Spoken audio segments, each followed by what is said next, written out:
ಬೆಂಗಳೂರಿನಲ್ಲಿ 7 ಕೋಟಿ 11 ಲಕ್ಷ ಹಣ ದರೋಡೆ ಮಾಡಿದಂತಹ ಪ್ರಕರಣ. ಸಿದ್ದಾಪುರ ಪೊಲೀಸರಿಂದ ಮತ್ತೆ 47 ಲಕ್ಷ ಹಣ ಜಪ್ತಿಯಾಗಿದೆ. ಚಿತ್ತೂರು ಜಿಲ್ಲೆಯ ಕುಪ್ಪಂನ ನವೀನ್ ಮನೆಯಲ್ಲಿ ಹಣವನ್ನು ವಶಕ್ಕೆ ಪಡೆದಿದ್ದಾರೆ ಪೊಲೀಸರು. ಈ ಮೊದಲು ನವೀನ್ ಬಳಿ 53 ಲಕ್ಷ ಹಣವನ್ನು ಜಪ್ತಿ ಮಾಡಿಕೊಳ್ಳಲಾಗಿತ್ತು. ಹೈದರಾಬಾದ್ ಲಾಡ್ಜ್ನಲ್ಲಿ 53 ಲಕ್ಷದ ಜೊತೆಗೆ ನವೀನ್ ಸಿಕ್ಕಿಬಿದ್ದಿದ್ದ. ಉಳಿದ ಹಣ ಎಲ್ಲಿ ಅಂತ ಕೇಳಿದಾಗ ಆತ ಬಾಯ್ಬಿಟ್ಟಿದ್ದ, ಮನೆಯಲ್ಲಿಟ್ಟಿದ್ದೀನಿ ಅಂತ. ನಿನ್ನೆ ಮಧ್ಯರಾತ್ರಿ 47 ಲಕ್ಷ ಹಣವನ್ನ ಪೊಲೀಸರು ವಶಕ್ಕೆ ಪಡೆದಿದ್ದಾರೆ. ಇದುವರೆಗೂ 7.11 ಕೋಟಿ ಹಣದಲ್ಲಿ 7.01 ಕೋಟಿ ಹಣವನ್ನ ಪೊಲೀಸರು ತಮ್ಮ ವಶಕ್ಕೆ ಪಡೆದಿದ್ದಾರೆ. ಉಳಿದ 10 ಲಕ್ಷ ಹಣಕ್ಕಾಗಿ ಪೊಲೀಸರಿಂದ ಶೋಧ ಕಾರ್ಯ ಮುಂದುವರೆದಿದೆ. ಕಳೆದ ಬುಧವಾರ ಆದಂತಹ ಹಗಲು ದರೋಡೆ ಬೆಂಗಳೂರು ನಗರದಲ್ಲಿ. ಈಗಾಗಲೇ ಪ್ರಕರಣಕ್ಕೆ ಸಂಬಂಧಪಟ್ಟಂತೆ ಸಾಕಷ್ಟು ಮಂದಿಯನ್ನ ಪೊಲೀಸರು ವಶಕ್ಕೆ ಪಡೆದು ವಿಚಾರಣೆಯನ್ನ ಮಾಡುತ್ತಿದ್ದಾರೆ. ವಿಚಾರಣೆಗೆ ಒಳಪಟ್ಟವರು ಒಂದಷ್ಟು ಸತ್ಯಗಳನ್ನು ಬಾಯ್ಬಿಡುತ್ತಿದ್ದಾರೆ. ಹೇಗೆ ಪ್ಲಾನ್ ಮಾಡಿದ್ರು ಅನ್ನೋದು ಕೂಡ ಗೊತ್ತಾಗಿದೆ.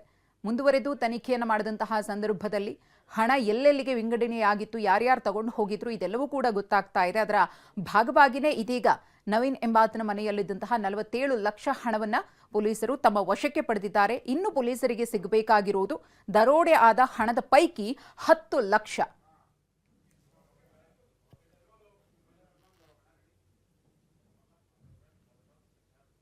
ಬೆಂಗಳೂರಿನಲ್ಲಿ ಬಿಬಿಎಂ ವಿದ್ಯಾರ್ಥಿನಿ ದೇವಿಶ್ರೀ ಹತ್ಯೆ ಪ್ರಕರಣ. ಆಂಧ್ರದ ತಿರುಪತಿಯಲ್ಲಿ ಕೊಲೆ ಆರೋಪಿಯ ಬಂಧನ ಆಗಿದೆ. ಆರೋಪಿ ಪ್ರೇಮ್ ವರ್ಧನ್ ಮತ್ತು ದೇವಿಶ್ರೀ ಪರಸ್ಪರ ಪ್ರೀತಿಸ್ತಾ ಇದ್ರು. ಇಬ್ರು ಕೂಡ ಆಂಧ್ರದವರೇ. ಸೆಕೆಂಡ್ PUC ವರೆಗೆ ಒಟ್ಟಿಗೆ ಓದಿದ್ರು ಕೂಡ. ಇನ್ನು ಬಿಬಿಎಂ ವಿದ್ಯಾಭ್ಯಾಸಕ್ಕಾಗಿ ಆಂಧ್ರದಿಂದ ಬೆಂಗಳೂರಿಗೆ ದೇವಿಶ್ರೀ ಬಂದಿದ್ರು. ಆಗಾಗ ಬೆಂಗಳೂರಿಗೆ ಪ್ರಿಯಕರ ಪ್ರೇಮ್ ವರ್ಧನ್ ಕೂಡ ಬರ್ತಾ ಇದ್ದ. ಆದ್ರೆ ಬೆಂಗಳೂರಿನಲ್ಲಿ ದೇವಿಶ್ರೀಗೆ ಮತ್ತೊಬ್ಬ ಹುಡುಗನ ಜೊತೆಗೆ ಸ್ನೇಹ ಬೆಳೆಯುತ್ತೆ.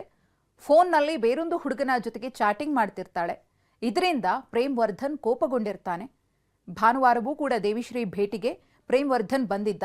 ಸ್ನೇಹಿತೆಯ ರೂಮ್ಗೆ ಕರೆದೊಯ್ದಿದ್ದ ಪ್ರೇಮ್ ವರ್ಧನ್ ರೂಮ್ನಲ್ಲಿ ದೇವಿಶ್ರೀಯನ್ನ ಕೊಲೆ ಮಾಡಿ ಎಸ್ಕೇಪ್ ಆಗಿದ್ದ. ಇದೀಗ ಸಿಕ್ಕಿಬಿದ್ದಿದ್ದಾನೆ.